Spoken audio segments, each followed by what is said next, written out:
Hello, I'm Mayor Philgood with your weekly update.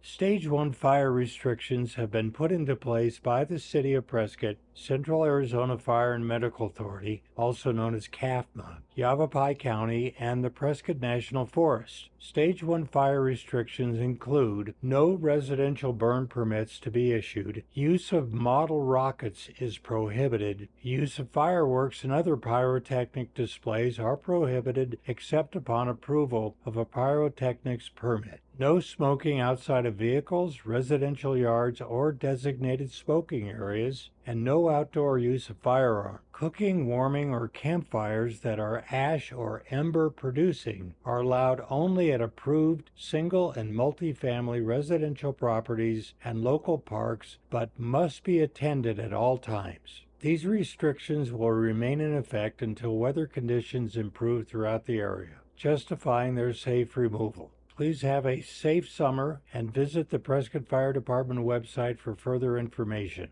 Furthermore, most areas in Arizona have some sort of fire restrictions in place for part or all of the summer months. Information links are provided below. The City of Prescott is in the process of treating Watson and Goldwater Lakes to improve water quality and reduce algae and aquatic weed growth. This treatment is safe for drinking water, aquatic life, and recreational users and will not restrict use of these lakes. Now that election season is underway, we want to remind you of political sign restrictions. Political signs may not be placed in the city right-of-way or in sign-free zones. Citizens, staff, and elected officials are prohibited from wearing any election-related promotional or campaign materials on or in any city-owned property, including council chambers. Vehicles with city election-related bumper stickers or car magnets should not be parked in the City Hall parking lot.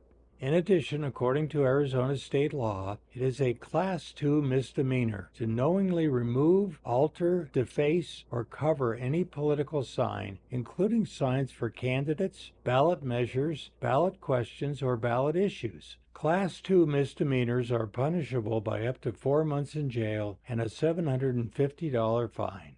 If you see signs you believe are improperly placed in the right-of-way, please do not remove them yourself, but contact the Neighborhood Services Division at 928-777-1401, extension 4999.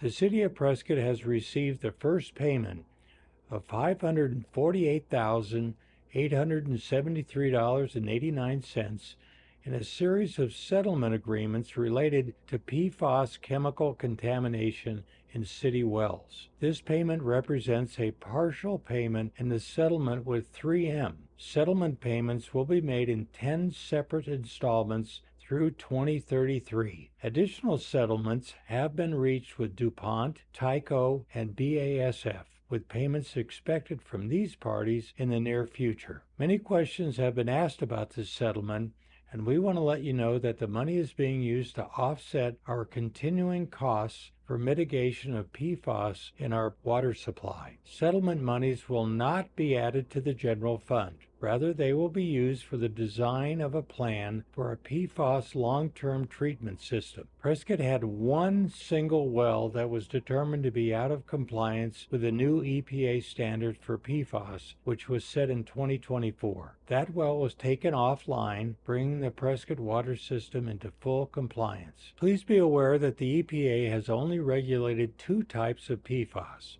and extended the compliance date to 2031. Although the City of Prescott is not required to meet these new standards until 2031, we have removed the single well that was not in compliance from our current water system out of an abundance of caution. In other words, we are not ignoring the issue. We are taking a proactive and cost-effective long-term approach to ensure the safest drinking water possible for our customers. The City of Prescott is bringing back its ambassador program, and we're looking for friendly, service-minded volunteers to help visitors navigate the new City Hall. Ambassadors assist guests by directing them to the appropriate departments, answering basic questions about city services, and helping to create a welcoming atmosphere. Shifts will be weekly or bi-weekly in 3-hour blocks. Hours are Monday through Friday, 8 a.m. to 5 p.m. A background check and brief interview is required. Please consider joining this renewed community-focused program to help people familiarize themselves with the new City Hall.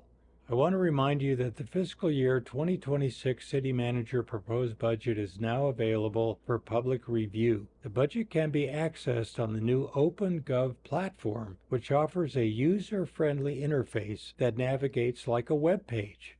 During the voting meeting last week, I am pleased to state that Council approved a 2-year sponsorship and event agreement with Epic Rides for the Whiskey Off-Road event. The cost of the sponsorship will be $70,000 each year, plus the in-kind delivery of the venue, traffic control, security, sanitation, waived permit fees, and a city liaison. The value of the in-kind services is estimated to be at least $40,000 annually. The agreement also includes a provision where the city and Epic Rides will share the cost of an economic impact analysis that could provide a baseline for future negotiations. I'm pleased that we have come to an agreement with Epic Rides to continue this premier event in Prescott. There will be a special council meeting tomorrow, June 3rd at 11:30 a.m. in City Council chambers to hear a presentation and discuss the updated City of Prescott 2025 general plan. This meeting is open to the public.